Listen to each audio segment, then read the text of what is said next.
Assalamualaikum warahmatullahi wabarakatuh. Perkenalkan, saya Tirza Hakia Purnama dari Genre Kota Sawalunto.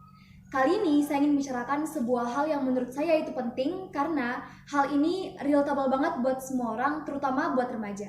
Let's talk about generasi milenial untuk Indonesia Emas 2045. Pada 30 tahun mendatang, pemuda yang saat ini masih menduduki bangku sekolah akan menjadi garda terdepan dari pembangunan bangsa kita ini, baik itu sebagai pemangku jabatan ataupun bukan.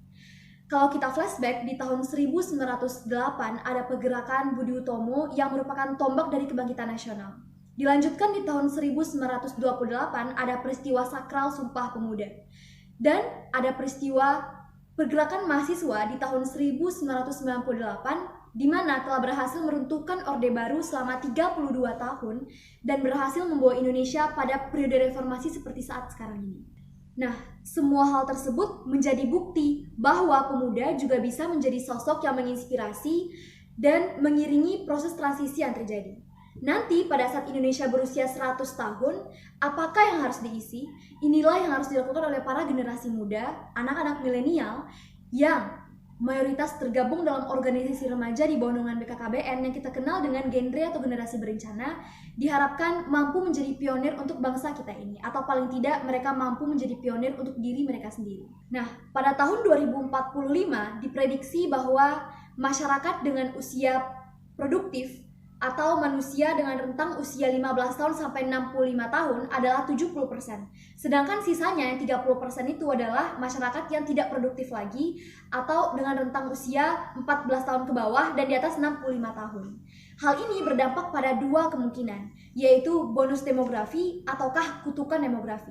Bonus demografi dapat kita capai jika kualitas sumber daya manusia mempunyai kualitas yang mumpuni sehingga akan berimbas pada pertumbuhan ekonomi negara. Kebalikannya, kutukan demografi akan terjadi jika masyarakat dengan usia yang produktif ini justru tidak memiliki kualitas yang baik sehingga akan berimbas pada pengangguran massal dan menjadi beban negara. Terus, apa aja sih tantangan yang harus dihadapi oleh para generasi milenial dalam mewujudkan Indonesia Emas 2045 itu? Nah, tantangan itu adalah moral dan karakter bangsa Indonesia. Perkembangan teknologi informasi dan komunikasi yang semakin pesat memungkinkan terjadinya pertukaran informasi tanpa adanya batasan ruang dan waktu. Hal tersebut bisa berdampak positif sekaligus berdampak negatif bagi bangsa kita. Pengaruh positifnya adalah kita bisa lebih mudah informasi dan lebih efisien. Namun permasalahan yang terjadi adalah tidak semua informasi dari dunia luar itu cocok dengan karakter bangsa kita. Pertukaran informasi tersebut juga memungkinkan terjadinya pertukaran budaya dari dunia luar dengan budaya Indonesia. Nah, pertukaran budaya tersebut juga bisa bersifat membangun atau bersifat merusak moral bangsa Indonesia. Jika budaya tersebut bersifat merusak, maka identitas kita sebagai bangsa Indonesia itu akan hilang dan tergantikan oleh budaya luar. Apalagi nih anak-anak muda zaman sekarang yang gampang banget ke pressure sama media sosial. Lalu, gimana sih caranya supaya generasi milenial bisa menghadapi tantangan moral dan karakter bangsa Indonesia tersebut? Nah, Kementerian Perencanaan Pembangunan Nasional sesuai dengan misi Indonesia Emas 2045 yang perlu dipersiapkan adalah yang pertama, pendidikan. Sebagaimana kita ketahui bahwa pendidikan itu adalah aspek terpenting dalam pembentukan karakter setiap individu. Kalau kita lihat nih, jelas banget kan bedanya antara orang-orang yang mendapatkan pendidikan dengan orang-orang yang tidak pernah mengenal pendidikan sama sekali. Orang-orang yang terdidik akan lebih bisa mengetahui bagaimana caranya bersikap dalam masyarakat, bagaimana caranya menjadi pribadi yang taat kepada Tuhan, bagaimana menjadi seseorang yang punya pikiran yang luas, kritis, serta logis.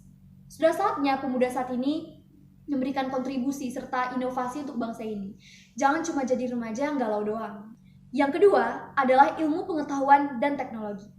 Sebagaimana yang kita ketahui bahwa Indonesia sekarang berada pada periode revolusi industri 4.0, which is this world doesn't need human to do, but the miracle of the technology is more important in this 4.0 era. Dunia itu udah gak butuh lagi manusia sebagai tenaga kerja prioritas, akan tetapi semua itu kayak udah dialihin ke mesin-mesin yang canggih. Yang ketiga adalah akses layanan kesehatan. Banyak masyarakat Indonesia yang saat ini belum mendapatkan akses kesehatan terbaik. Banyak juga dari mereka yang harus mengantri panjang padahal keadaan sudah kritis. Tidak jarang juga dari mereka yang akhirnya meninggal dunia karena penanganan yang terlambat. Kita berharap di 2045 tidak ada lagi masalah-masalah seperti itu.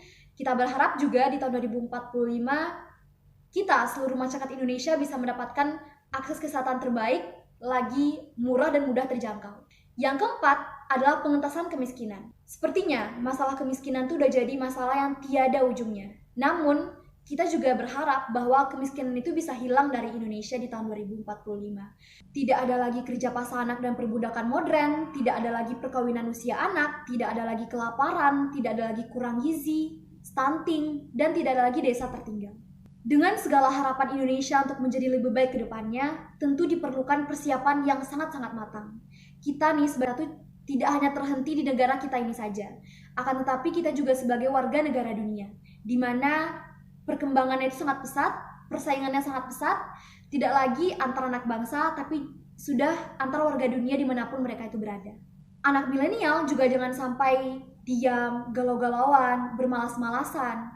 Jangan sampai Indonesia di tahun 2045 hanya menjadi bangsa penonton atas keberhasilan dan prestasi dari negara-negara lain. Pastikan Indonesia juga menjadi aktor dari perubahan dunia yang semakin maju dan berkeadaban.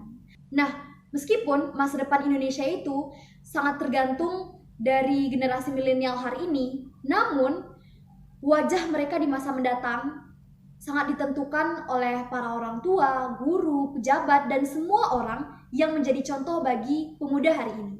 Oleh karena itu, penting bagi orang tua, guru, pejabat, dan semua orang untuk mengarahkan putra-putri mereka agar bisa memantaskan diri menjadi sosok yang mampu membawa Indonesia lebih baik ke depannya. So, my speech is run. I do apologize for my mistake and thank you so much for your attention. And the last, selamat Hari Keluarga Nasional ke-27 tahun 2020. Kami nanti kedatangannya di Sumatera Barat. Assalamualaikum warahmatullahi wabarakatuh.